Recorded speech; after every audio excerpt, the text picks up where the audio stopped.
La main du technicien se tendit vers l'orifice de remplissage. Il était 3h15 de l'après-midi, le 23 juin 1942. Werner Paschen avait remarqué les bulles de gaz quelques jours plus tôt. De petites poches d'air s'échappaient du joint du récipient métallique sphérique.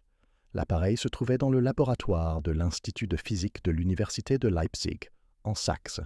À l'intérieur de cette sphère de 80 cm se trouvaient 750 kg de poudre d'uranium, disposée en anneaux, séparés par des couches d'eau lourde. L'Uran Machine L4A, le réacteur nucléaire expérimental de l'Allemagne nazie, et Paschen était sur le point de l'ouvrir. Il desserra le joint. Une flamme jaillit dans son visage. L'uranium s'enflamma.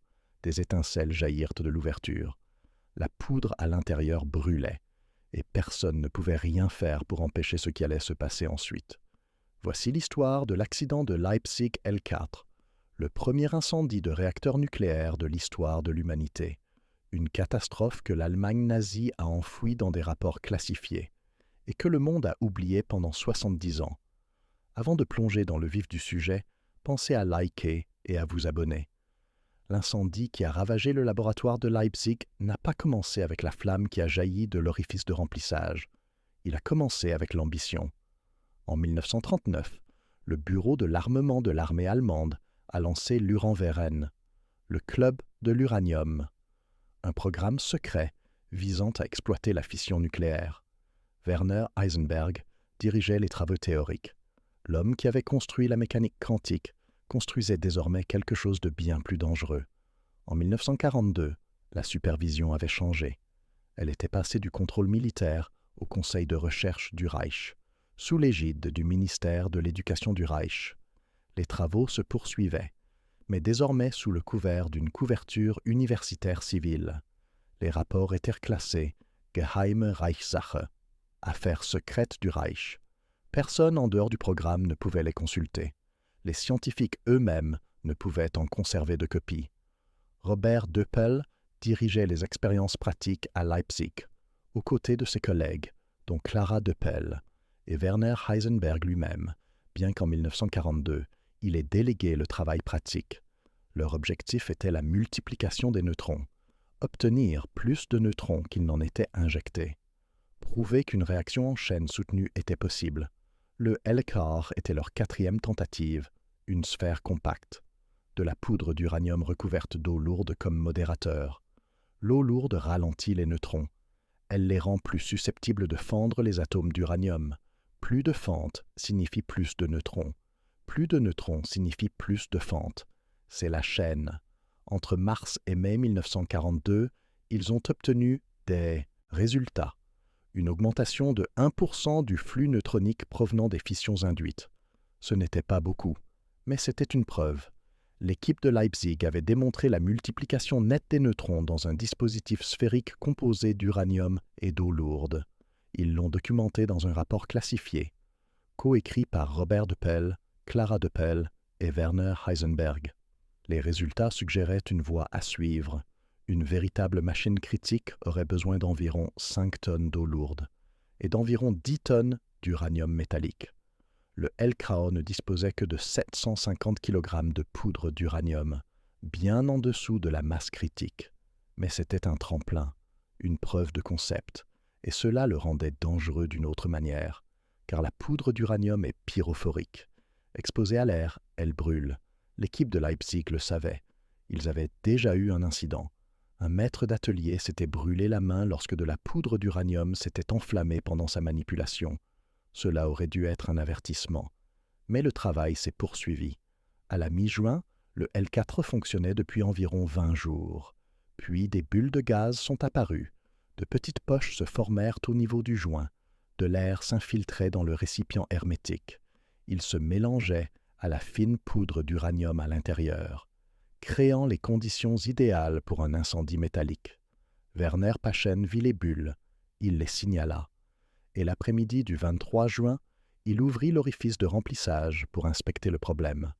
La flamme qui jaillit n'était pas seulement du feu, c'était de l'uranium en combustion, du métal brûlant à plus de 1000 degrés Celsius.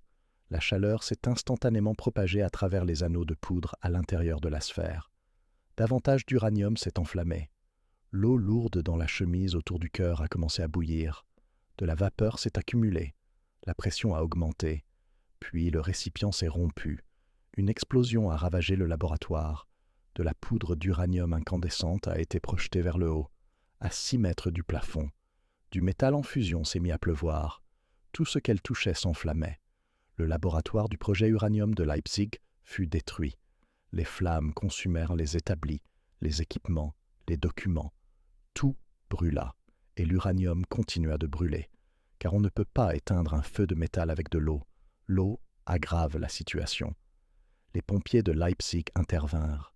Ils contenirent l'incendie avec des couvertures et de la mousse. Pas avec de l'eau, de la mousse et du tissu pour étouffer les flammes et les priver d'oxygène. Mais les feux d'uranium ne s'éteignent pas facilement. Les pompiers pensaient avoir affaire à un incendie chimique ordinaire. Ils ne se doutaient pas qu'ils se trouvaient dans les décombres d'un réacteur nucléaire. Ils ont mis en place une surveillance incendie pendant la nuit. Deppel et ses collègues ont surveillé le site toute la nuit suivante, à l'affût de toute reprise du feu. Heisenberg a été consulté pendant l'urgence. L'homme qui avait élaboré la théorie devait maintenant gérer la catastrophe. Et l'uranium continuait de brûler. Pendant 45 heures, le feu a couvé. Il s'est rallumé, il s'est effondré, il s'est consumé par étapes. Le 25 juin, c'était enfin terminé. Le laboratoire était détruit. L'expérience L-Quavre était terminée. Et le programme nucléaire de l'Allemagne nazie venait de subir son premier échec catastrophique.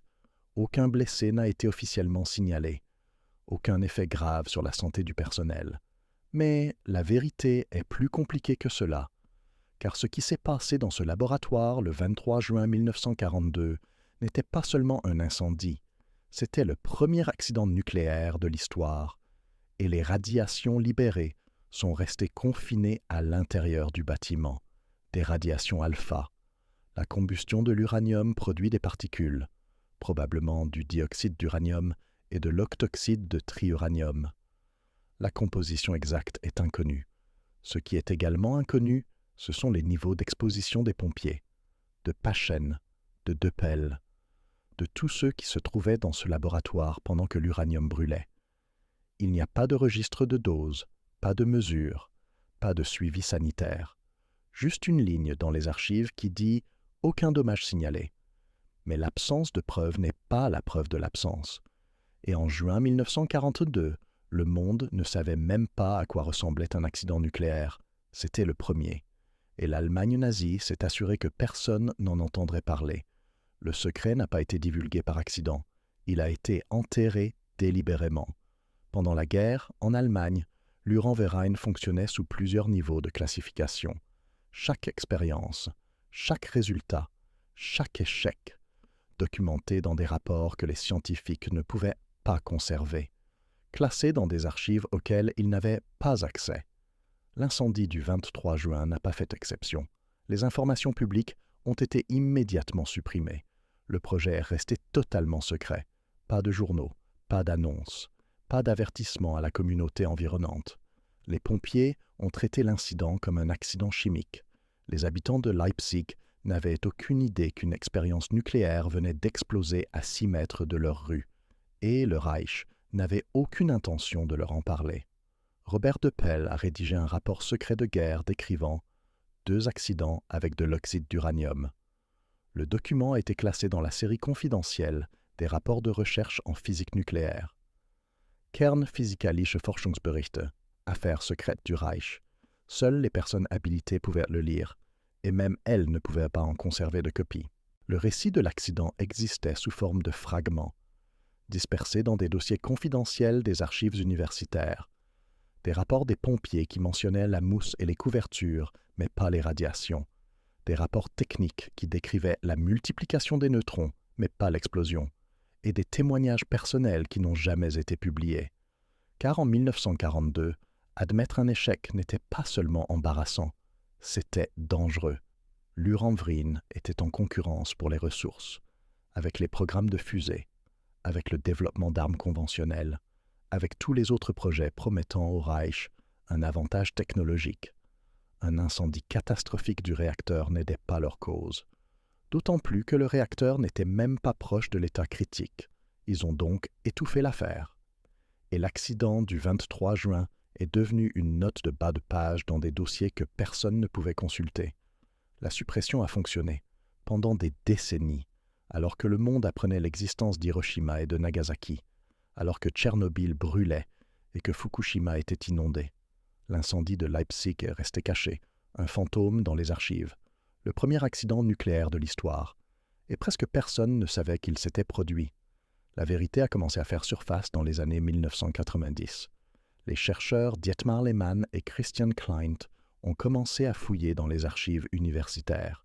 Ils ont comparé les registres des pompiers avec les rapports nucléaires déclassifiés. Ils ont reconstitué ce qui s'était passé le 23 juin 1942. Leur travail a lentement sensibilisé le public à l'accident, mais il a fallu encore 20 ans pour que l'histoire touche un public plus large. Le 24 juin 2012, l'Université de Leipzig a organisé une conférence publique, 70 ans après l'incendie. L'événement a revisité les expériences menées en 1942 sur la machine à uranium. Il a reconnu l'accident et a enfin révélé au public ce qui avait été caché pendant 7 décennies. Le journaliste Sebastian Kretz a couvert l'histoire pour Die Zeit. Son article retraçait la chronologie des événements, le contexte, la dissimulation, et soudain, l'accident de Leipzig L4 a eu une voix. Mais à ce moment-là, la plupart des personnes qui avaient été présentes étaient décédées. Werner Paschen, qui avait ouvert le port de remplissage, Robert Deppel, qui avait mené les expériences et était décédé en 1982, les pompiers qui avaient combattu l'incendie sans savoir à quoi ils avaient affaire, tous disparus, et avec eux, tous les témoignages directs de ce que l'on ressentait en se trouvant dans ce laboratoire pendant que l'uranium brûlait. Il ne reste que des documents, saisis par la mission Alsos à la fin de la guerre. La mission Alsos était une opération de renseignement allié. Elle avait pour mission de localiser et de saisir les recherches nucléaires allemandes. Ils ont confisqué les rapports de l'Uranverein. Ils les ont envoyés à la Commission de l'énergie atomique des États-Unis et les ont mis sous clé. Les rapports sont restés classifiés jusqu'en 1971, 3 décennies après l'incendie. Lorsqu'ils ont finalement été déclassifiés, des copies ont été mises à disposition en Allemagne et à l'Institut américain de physique. Les chercheurs ont enfin pu voir ce que l'Allemagne nazie avait accompli et ce qui avait mal tourné. L'accident de Leipzig apparaissait dans ces documents, mais seulement sous forme de fragments. Une mention ici, un détail technique là, pas de rapport d'incident complet, pas de mesure de dose, pas de suivi sanitaire à long terme, juste assez pour savoir qu'une catastrophe s'était produite, mais pas assez pour la comprendre pleinement. Les rapports déclassifiés ont révélé l'ampleur des ambitions nucléaires allemandes et leurs limites. Le L4A avait démontré la multiplication des neutrons, mais il était loin d'être une bombe fonctionnelle. La machine critique prévue nécessitait 5 tonnes d'eau lourde et 10 tonnes d'uranium métallique. L'Allemagne n'a jamais été prête d'assembler ces quantités. La pénurie de matériaux en temps de guerre a limité l'approvisionnement. La production d'eau lourde était limitée. L'enrichissement de l'uranium était primitif. Et après, le 23 juin 1942, les travaux sur le réacteur de Leipzig ont complètement cessé. L'accident avait mis fin aux expériences sur les machines à uranium sur ce site. Les futurs efforts allemands en matière de réacteurs se sont déplacés ailleurs, vers des assemblages sous critique, vers d'autres universités, et finalement vers Eigerloch, où, en avril 1945, les forces alliées s'emparèrent de la dernière expérience allemande sur les réacteurs. Une pile qui n'atteignit jamais la criticité. L'incendie de Leipzig fut un tournant, non pas parce qu'il fit progresser la science, mais parce qu'il brisa l'élan. Après 45 heures de combustion d'uranium, après que le laboratoire eût été détruit, après que le L4A eût été détruit, le programme ne pouvait plus être relancé à Leipzig. Les ressources n'étaient plus là. La confiance avait disparu, et la fenêtre d'opportunité pour une percée nucléaire allemande se refermait. Mais le secret demeura, même après la guerre, même après la déclassification. L'accident de Leipzig resta largement absent des bases de données mondiales sur les accidents nucléaires. Il ne figurait pas aux côtés de Tchernobyl, ni de 3 Mile Island, ni de Fukushima, car ces accidents se sont produits en temps de paix, avec une couverture médiatique, avec un tollé général, avec des enquêtes internationales. L'incendie de Leipzig s'est produit en temps de guerre, sous le secret, dans un régime qui contrôlait totalement l'information. Et lorsque la vérité a été révélée, le monde avait déjà tourné la page. L'héritage de l'accident est désormais commémoré localement, à Leipzig, où l'université reconnaît ce qui s'est passé, où les chercheurs ont reconstitué la chronologie à partir des dossiers qui ont survécu. Mais à l'échelle mondiale, il reste obscur. Une note de bas de page dans l'histoire de la technologie nucléaire, le premier accident de réacteur, est l'un des moins connus. Les évaluations pédagogiques classent l'accident de Leipzig-Elektror entre le niveau 2 et le niveau 3 sur l'échelle internationale des événements nucléaires. Pour contextualiser, Tchernobyl et Fukushima sont tous deux des événements de niveau 7, la catégorie la plus élevée, des accidents majeurs ayant des conséquences sanitaires et environnementales à grande échelle. L'incendie de Leipzig était loin d'atteindre cette ampleur. Il s'agissait d'un incendie localisé dans un laboratoire, une combustion prolongée, environ 45 heures. Mais aucune conséquence radiologique hors site n'a été documentée. Le rayonnement libéré était un rayonnement alpha, confiné à l'intérieur du bâtiment. Les particules alpha ne se déplacent pas loin. Elles peuvent être arrêtées par du papier, par la peau, mais si elles sont inhalées ou ingérées, elles sont mortelles. La combustion de l'uranium produit de fines particules, de la poussière en suspension dans l'air. Si les pompiers ont respiré cela, si Paschen les a inhalés lorsque les flammes se sont déclarées, si De Pell et ses collègues y ont été exposés pendant leur garde de nuit, les rayons alpha auraient trop pu se loger dans leurs poumons, dans leurs os, causant des dommages qui ne se manifesteraient pas avant des années. Mais il n'y a pas de traces, pas de mesure de dose, pas de surveillance des radiations, pas de surveillance sanitaire à long terme, juste une seule ligne dans les archives. Aucune blessure ni aucun effet aigu sur la santé n'ont été officiellement signalés parmi le personnel. Officiellement, ce mot a du poids, car ce qui est signalé et ce qui se passe réellement ne sont pas toujours la même chose, surtout dans un régime qui enterre les vérités qui dérangent. La classification INES estimée de niveau 2 à 3 est une évaluation éducative a posteriori. Il ne s'agit pas d'une évaluation officielle de l'AIEA. Elle est basée sur ce que nous savons, ce qui n'est pas grand-chose. Nous savons que l'incendie a duré 45 heures. Nous savons que 752 kilos de poudre d'uranium ont pris feu. Nous savons que le laboratoire a été détruit. Nous savons que les pompiers sont intervenus avec de la mousse et des couvertures. Nous savons qu'une surveillance incendie a été assurée pendant la nuit. Mais nous ne connaissons pas le niveau d'activité en Curie ou en Becquerel. Nous ne connaissons pas la dose en Sieverts. Nous ne connaissons pas les niveaux de contamination atmosphérique. Nous ne savons pas si quelqu'un a été exposé. Nous ne savons pas si quelqu'un est tombé malade. Nous ne savons pas si quelqu'un est mort des années plus tard d'un cancer induit par les radiations. Nous ne savons tout simplement pas. Et c'est là le véritable héritage de l'accident du Elquart de Leipzig. Pas l'incendie lui-même, mais le silence qui l'entoure. Une catastrophe si profondément enfouie que 70 ans plus tard, nous essayons encore de reconstituer ce qui s'est passé, avec des archives incomplètes, et aucun témoin encore en vie. L'appareil lui-même était un exemple de compromis. 80 cm de diamètre, une sphère métallique contenant des anneaux superposés de poudre d'uranium, séparés par de l'eau lourde dans une géométrie compacte. Ce n'était pas élégant, c'était pratique.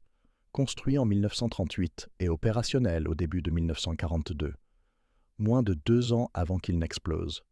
La conception utilisait une méthode de construction en amont, considérée comme plus sûre en théorie, mais uniquement sur un sol stable. Le Elachau n'était pas conçu pour durer. Il avait été construit pour répondre à une question. Une disposition sphérique d'uranium et d'eau lourde pouvait-elle soutenir la multiplication des neutrons? La réponse était oui. Mais le coût de cette réponse fut catastrophique. La conception du cœur reposait sur de la poudre d'uranium fine, pas d'uranium métallique, de la poudre. Plus facile à travailler, plus facile à façonner en anneaux, mais beaucoup plus dangereuse.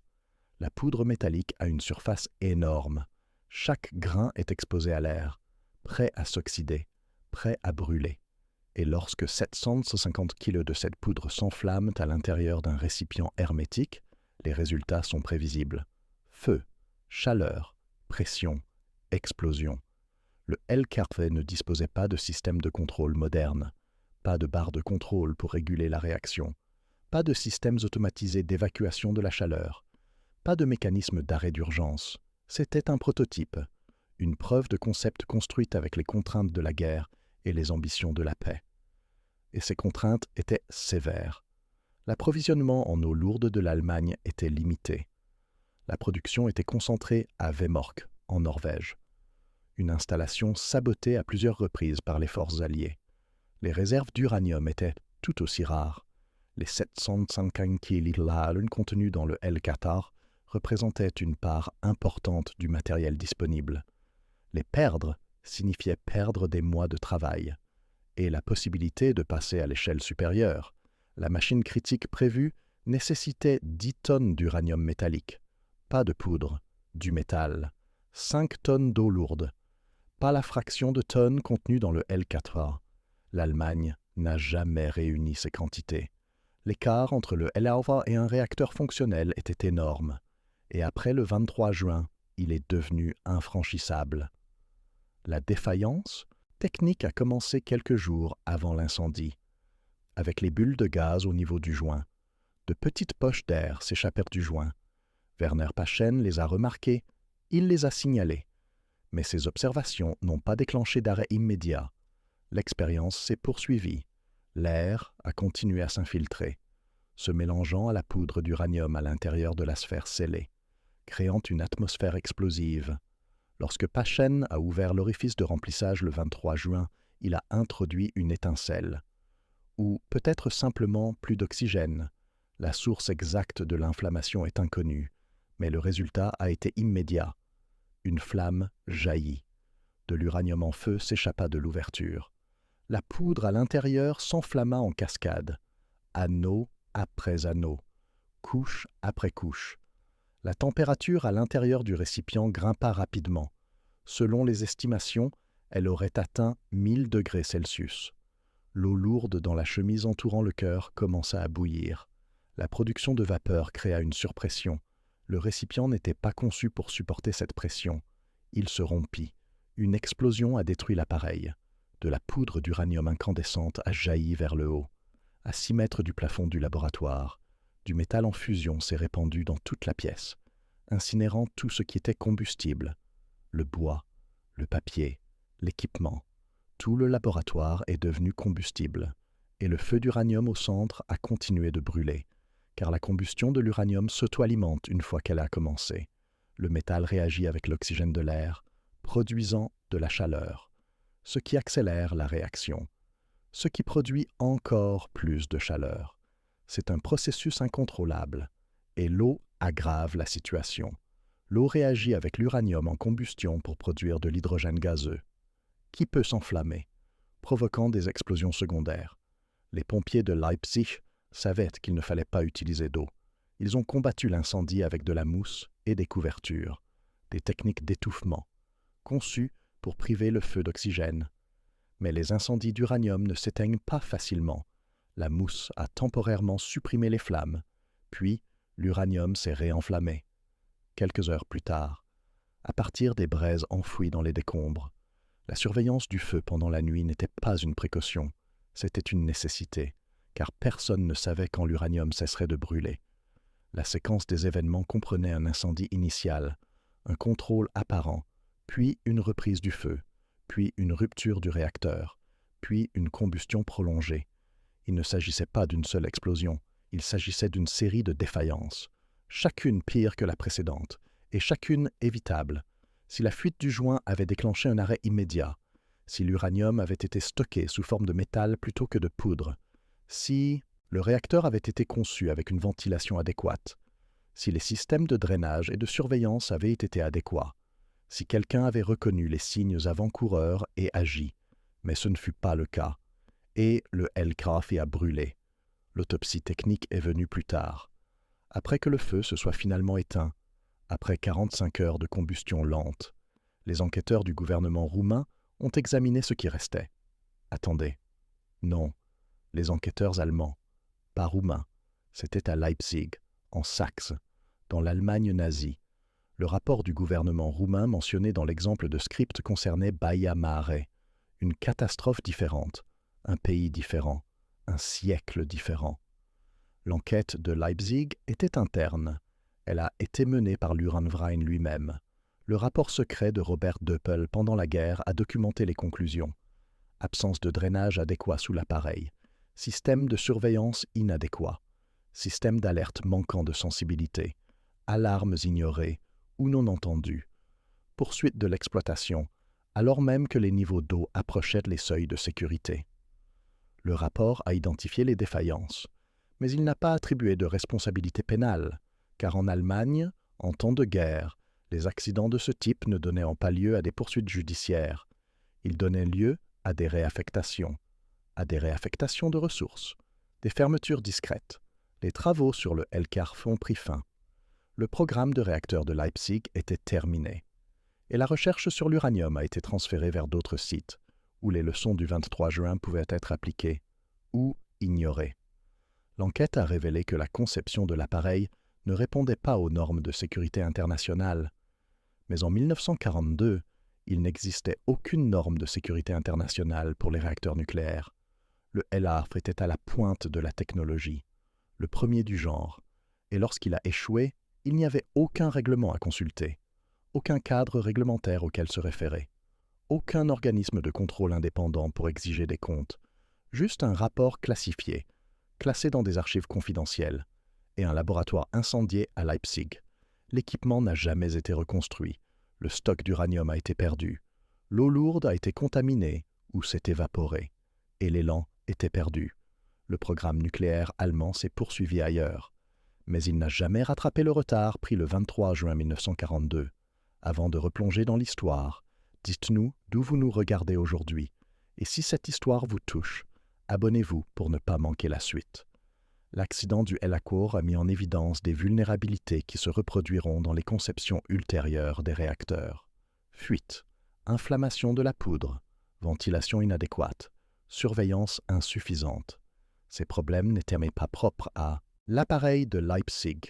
Il s'agissait de problèmes systémiques dans les débuts du génie nucléaire, des problèmes qui ne seraient pas entièrement résolus avant des décennies, et dans certains cas, qui ne seraient jamais résolus.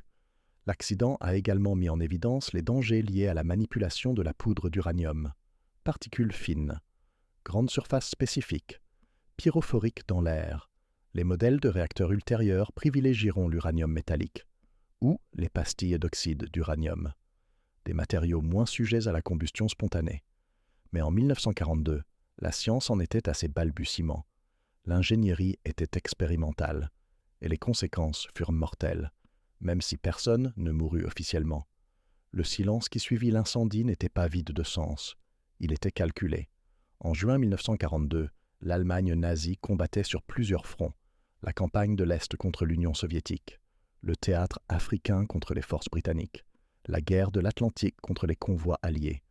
Les ressources étaient limitées, la propagande était cruciale, et admettre un échec catastrophique dans un programme nucléaire secret ne servait à rien. Le Reich a donc enterré l'affaire. En 1942, l'Uranverein opérait sous l'égide du Conseil de recherche du Reich. Contrôle civil, couverture académique. Mais les objectifs restaient militaires. Une arme, ou, au minimum, une source d'énergie capable de changer le cours de la guerre. L'accident du Elacor menaçait ces deux scénarios. Il révélait que la recherche nucléaire allemande était dangereuse, instable et loin d'être opérationnelle. Ce n'étaient pas des messages que le régime souhaitait voir circuler, même en interne. L'incendie du 23 juin fut donc passé sous silence. Officiellement, le laboratoire était détruit. Cela ne pouvait être caché, mais la cause pouvait être dissimulée. Les radiations pouvaient être minimisées. Les implications pouvaient être enterrées dans la classification. Et elles le furent. Le rapport de Robert Doppel sur les deux accidents avec de l'oxyde d'uranium fut publié dans la série Kernphysikalische Forschungsberichte, affaires secrètes du Reich, accès réservé au personnel habilité. Le rapport documentait ce qui s'était passé, mais il ne fut pas diffusé. Il n'influença pas la politique publique. Il ne déclencha pas de réforme de sécurité dans l'ensemble du programme. Il resta simplement dans les archives, avec des centaines d'autres documents classifiés sur la recherche nucléaire, en attendant que quelqu'un les lise. Ce quelqu'un s'avéra être la mission Alsos, mais pas avant 1945, 3 ans après l'incendie, et à ce moment-là, le programme nucléaire allemand était déjà terminé. La mission Alsos est arrivée en avril 1945, alors que les forces alliées avançaient vers le sud de l'Allemagne. Leur cible était Eigerloch, une petite ville où des scientifiques allemands avaient assemblé leur dernier réacteur expérimental, un réacteur sous-critique construit dans une grotte. Il n'a jamais atteint une réaction en chaîne soutenue. L'équipe Alsos s'empara de l'appareil, confisqua les notes des scientifiques et interrogea les chercheurs, y compris Werner Heisenberg, qui fut arrêté et détenu. La mission saisit également les rapports classifiés de l'Uranverein, des caisses de documents expédiées aux États-Unis, classées auprès de la Commission de l'énergie atomique, et mises sous clé.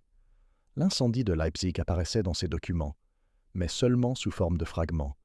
Le rapport de Deppel le mentionnait. Des documents techniques faisaient référence aux expériences L4, mais il n'y avait pas d'analyse complète de l'incident, pas de reconstitution des doses, pas de suivi sanitaire, juste assez pour savoir que quelque chose s'était mal passé en juin 1942, et pas assez pour en comprendre toute la portée.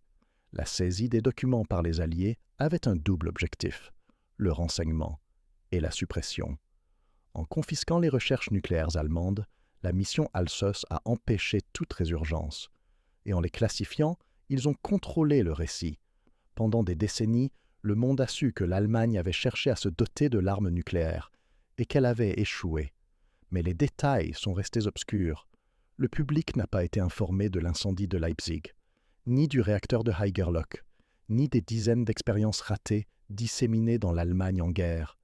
Il a appris Hiroshima et Nagasaki, le succès des Alliés, l'échec allemand. Voilà l'histoire. Et l'accident de Leipzig ne cadrait pas avec le récit, parce qu'il était trop ambigu, trop technique, trop précoce. Il s'est produit en 1942, 3 ans avant Hiroshima, à une époque où même le projet Manhattan en était encore à ses balbutiements. L'incendie du L4 prouvait que la recherche nucléaire était dangereuse, mais il ne prouvait pas que l'Allemagne était proche de la bombe. En fait, il prouvait le contraire. L'appareil qui avait explosé ne contenait que 750 kg de poudre d'uranium. La machine critique prévue nécessitait 10 tonnes d'uranium métallique et 5 tonnes d'eau lourde. L'Allemagne n'a jamais réuni ces quantités. L'écart était énorme, et l'accident du 23 juin l'a creusé davantage, car après la destruction du L4, les travaux sur le réacteur de Leipzig ont cessé. Les ressources avaient disparu. L'installation était détruite. L'élan était perdu. Les futurs efforts allemands en matière de réacteurs se sont orientés vers d'autres universités, d'autres conceptions, des assemblages plus petits, sous-critiques, des expériences destinées à recueillir des données, et non à obtenir une réaction en chaîne. La fenêtre d'opportunité pour une percée nucléaire allemande s'était refermée, non pas à cause des bombardements alliés, non pas à cause du sabotage, mais parce que leur propre expérience avait brûlé pendant 45 heures et consumé l'avenir du programme en même temps que l'uranium. La déclassification des rapports de l'Uranverein en 1971 a ouvert une fenêtre sur la recherche nucléaire allemande pendant la guerre. Les historiens ont enfin pu évaluer ce qui avait été accompli et ce qui avait été revendiqué. Les rapports ont montré un programme sophistiqué en théorie, mais paralysé dans la pratique. Contraintes de ressources, fragmentation organisationnelle, priorités concurrentes et accidents catastrophiques, comme Leipzig. La déclassification de 1971 a rendu des copies disponibles en Allemagne et à l'Institut américain de physique. Les chercheurs ont commencé à étudier les documents, en les comparant avec les renseignements alliés, avec les interrogatoires d'après-guerre, avec les preuves matérielles provenant des sites capturés, et une image se dessina. Le programme nucléaire allemand était ambitieux, mais il n'a jamais été proche du succès. Le L4 a démontré la multiplication des neutrons, mais la multiplication des neutrons n'est pas une bombe, c'est une expérience physique. une preuve que dans de bonnes conditions, l'uranium peut soutenir une réaction en chaîne. Mais pour traduire cela en une arme, il fallait de l'échelle, de la précision, d'ingénierie et de ressources que l'Allemagne ne possédait pas, surtout après le 23 juin 1942. L'accident a également révélé quelque chose de plus sombre, la volonté de supprimer les vérités dérangeantes, d'enterrer les échecs, de privilégier le secret plutôt que la sécurité. Robert Doppel a documenté les défauts de conception, un drainage inadéquat, une surveillance insuffisante, des avertissements manqués.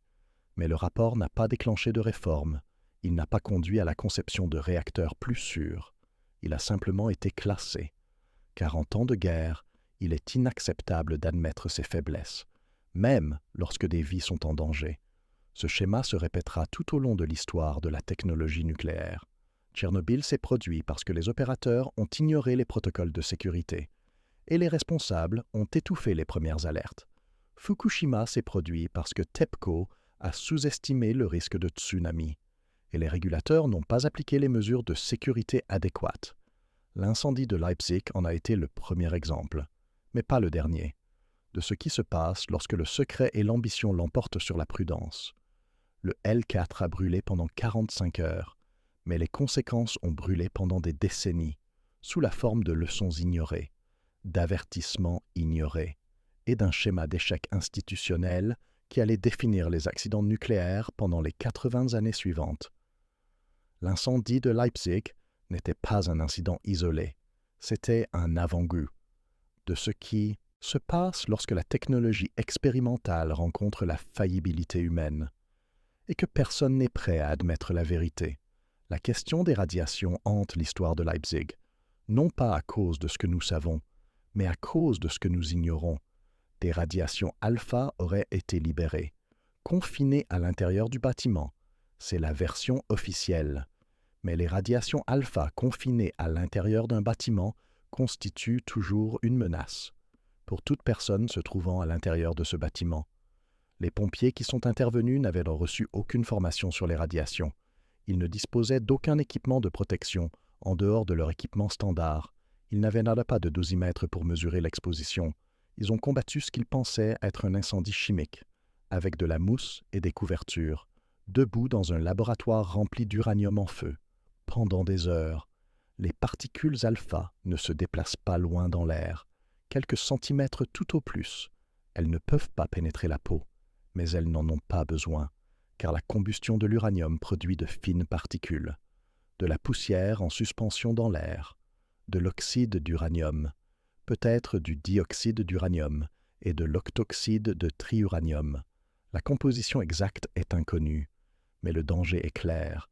Si elles sont inhalées, les particules émettant des rayons alpha se logent dans les tissus pulmonaires, dans les bronches, dans les alvéoles, et elles irradient les cellules de l'intérieur, pendant des années, pendant des décennies, jusqu'à ce qu'un cancer se développe, ou pas. La période de latence du cancer du poumon induit par les radiations peut être de 20 ans ou plus, assez longue pour que, lorsque les symptômes apparaissent, il soit impossible de prouver le lien avec un accident survenu en temps de guerre, surtout lorsqu'il n'y a pas de registre des doses, pas de mesure d'exposition, pas de données de référence sur la santé, juste une note dans les archives.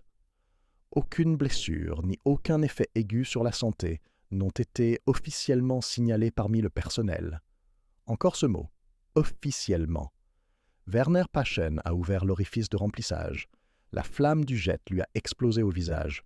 Il se tenait directement dans la trajectoire lorsque l'uranium enflammé s'est enflammé. A-t-il inhalé des particules? Le dossier ne le précise pas. Robert Doppel et ses collègues ont surveillé le site pendant toute la nuit, à l'affût de toute reprise du feu, debout dans un laboratoire détruit où l'uranium avait brûlé à 1000 degrés. Ont-ils respiré de l'air contaminé? Le dossier ne le précise pas.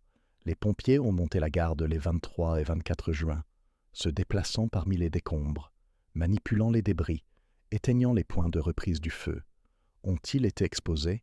Le rapport ne le précise pas, car personne n'a effectué de mesures, ou, si c'est le cas, les mesures n'ont pas été conservées, ou n'ont pas été déclassifiées, ou ont été délibérément omises des archives.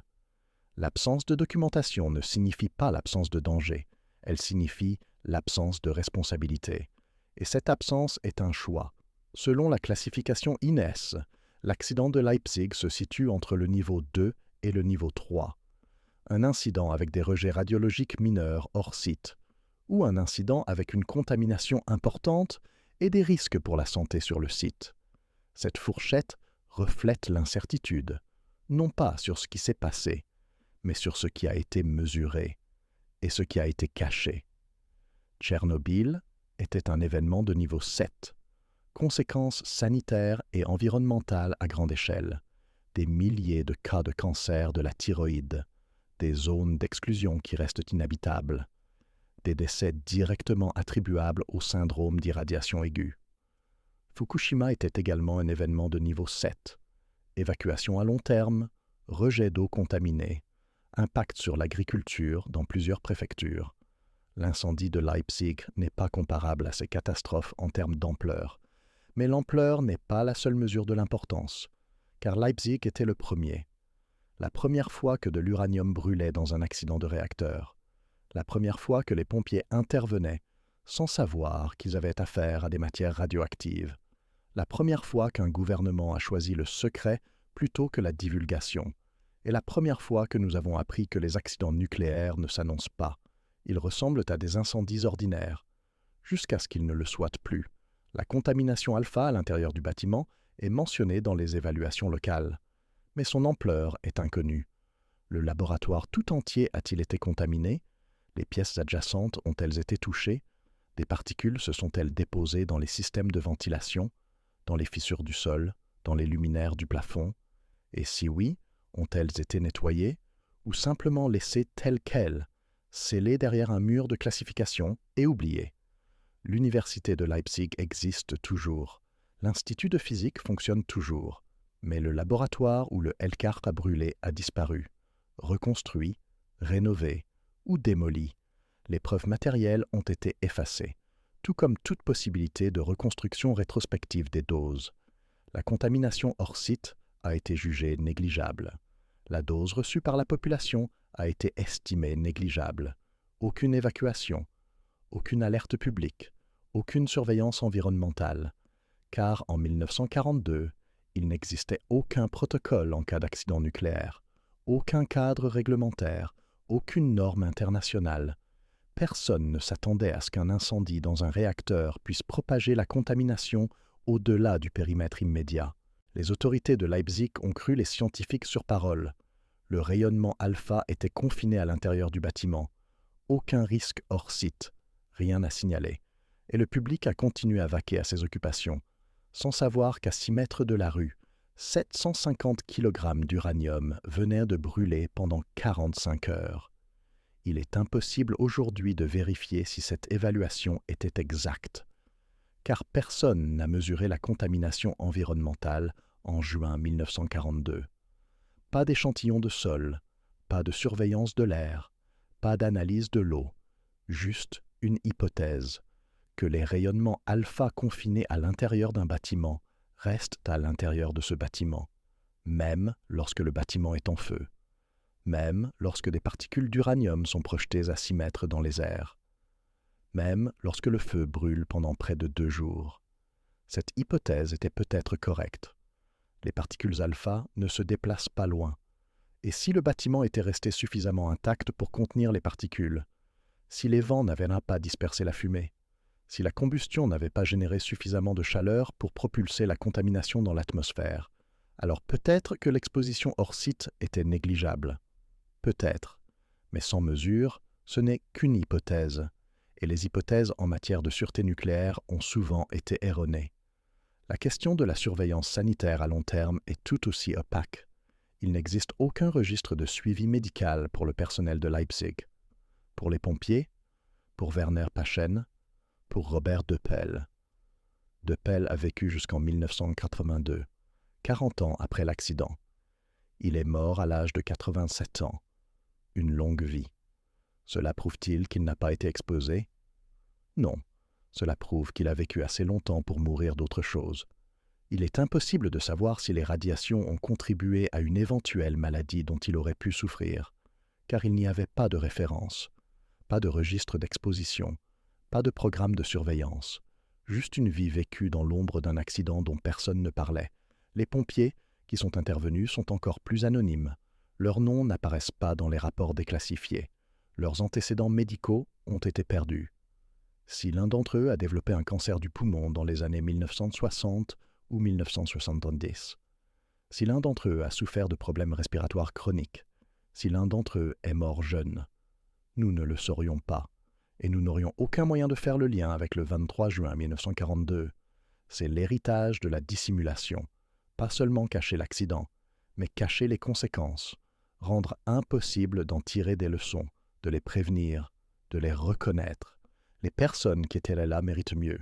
Werner Paschen, qui a ouvert le port de remplissage et a vu la flamme jaillir. Les pompiers qui ont combattu un incendie qu'ils ne comprenaient pas.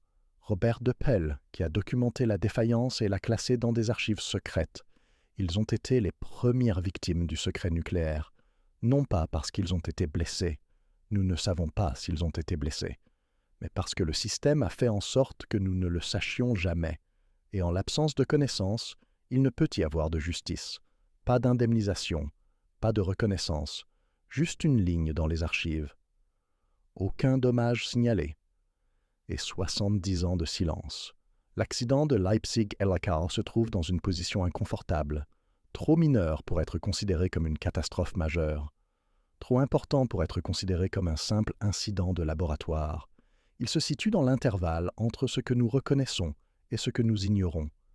Le premier accident nucléaire de l'histoire est l'un des moins connus. Cette obscurité n'est pas accidentelle, elle est structurelle, inhérente à la nature même de la façon dont l'accident s'est produit.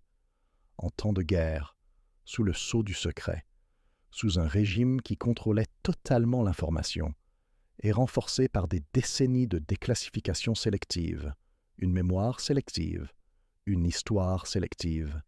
La commémoration de 2012 à Leipzig a remis cette histoire sous les feux de la rampe, avec 70 ans de retard. Mais cela s'est produit. Les chercheurs ont présenté leurs conclusions. Les journalistes ont couvert l'événement. L'université a reconnu ce qui s'était passé le 23 juin 1942. Et pendant un instant, l'incendie de Leipzig a été visible.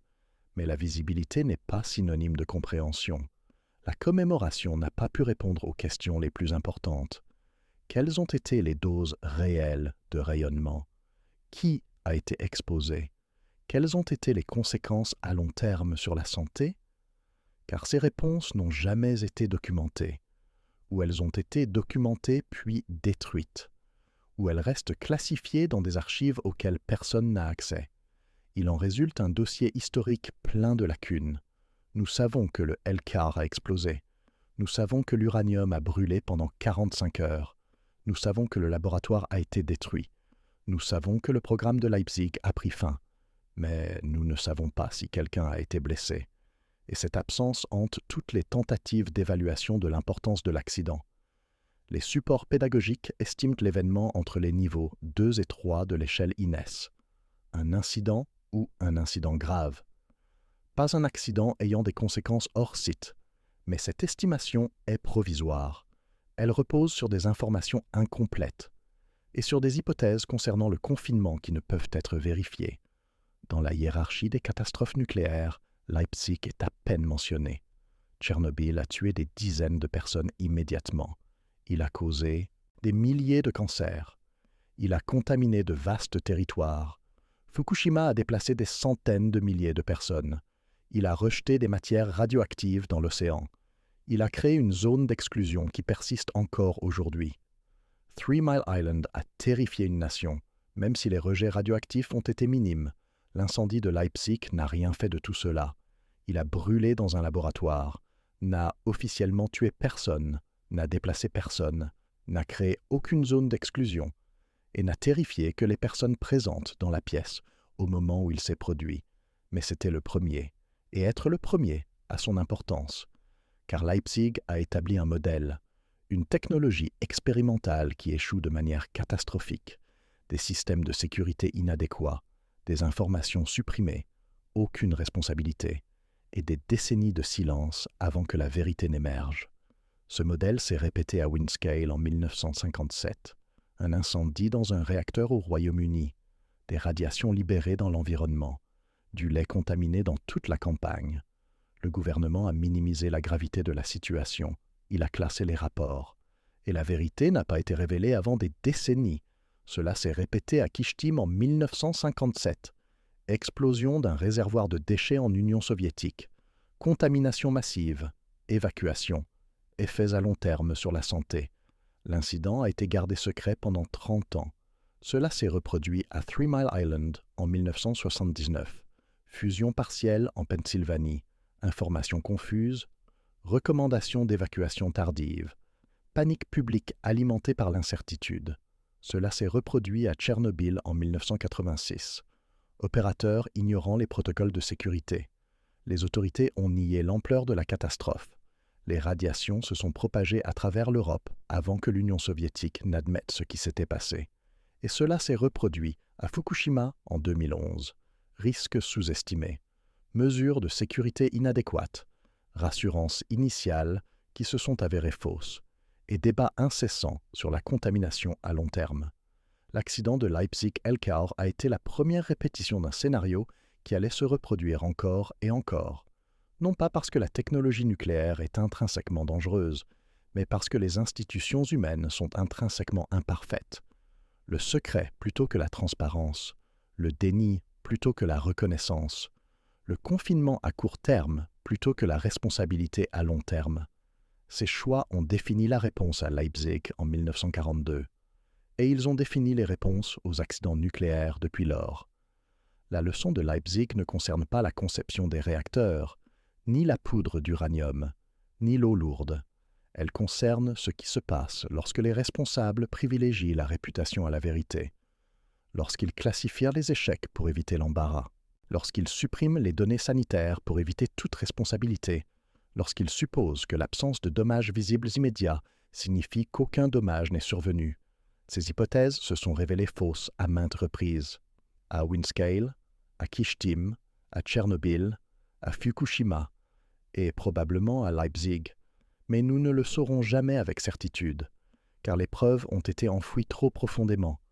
Les témoins ont disparu et les mesures n'ont jamais été prises, ou n'ont jamais été conservées, ou n'ont jamais été déclassifiées. L'incendie de Leipzig pose une question à laquelle la technologie nucléaire n'a toujours pas répondu. Comment trouver un équilibre entre la promesse de nouvelles sources d'énergie et le risque d'une défaillance catastrophique? Comment garantir la transparence lorsque les incitations institutionnelles récompensent le secret? Comment protéger les travailleurs et le public lorsque les conséquences de l'exposition peuvent ne pas apparaître avant des décennies? Et comment tirer les leçons des accidents lorsque ceux-ci sont dissimulés? L'Allemagne nazie n'a pas répondu à ces questions. Elle les a enterrés, avec les débris du Elkar. Et pendant 70 ans, le monde a avancé sans tirer les leçons de Leipzig. C'est là la véritable tragédie. Pas l'incendie en lui-même, mais les leçons perdues, les avertissements ignorés, le schéma établi. Le 23 juin 1942, Werner Paschen a ouvert un orifice de remplissage. Une flamme jaillissante s'est échappée. L'uranium s'est enflammé, et le premier accident nucléaire de l'histoire a commencé. Il a brûlé pendant 45 heures. Il a détruit un laboratoire. Il a mis fin à un programme de recherche. Et il a disparu dans le secret. Aujourd'hui, nous savons qu'il s'est produit, mais nous ne savons toujours pas ce qu'il a coûté, en termes d'exposition aux radiations, en termes d'effets à long terme sur la santé, en termes de vie raccourcie ou perdue, à cause de conséquences qui n'ont pas été mesurées. Nous savons que l'uranium a brûlé. Nous savons que le laboratoire a été détruit. Nous savons que le programme a pris fin. Mais nous ne savons pas si quelqu'un en a payé le prix. Et cette incertitude est l'héritage durable de Leipzig. Pas l'incendie, mais le silence qui l'entoure. Un silence qui nous amène à nous demander si nous avons vraiment appris quelque chose, ou si le prochain accident est toujours en attente, dans un laboratoire quelque part, où les signaux d'alerte sont ignorés, où les systèmes de sécurité sont inadéquats, où les responsables estiment que la classification est préférable à la divulgation. L'accident de Leipzig L4 a été le premier incendie de réacteur nucléaire. Ce ne sera pas le dernier. à moins que nous reconnaissions enfin ce qu'il nous a appris, que chaque catastrophe temporaire révèle des failles permanentes, que le secret protège les institutions, pas les personnes, et que le prochain incendie n'est jamais loin d'un avertissement ignoré. Si cette histoire vous interpelle, si elle vous fait réfléchir à la responsabilité, à la transparence et au coût du silence institutionnel, n'hésitez pas à liker et à vous abonner, car ce ne sont pas seulement des histoires du passé, ce sont des avertissements sur ce qui se passe lorsque nous cessons de poser les questions difficiles, et nous ne pouvons pas nous permettre d'arrêter de les poser.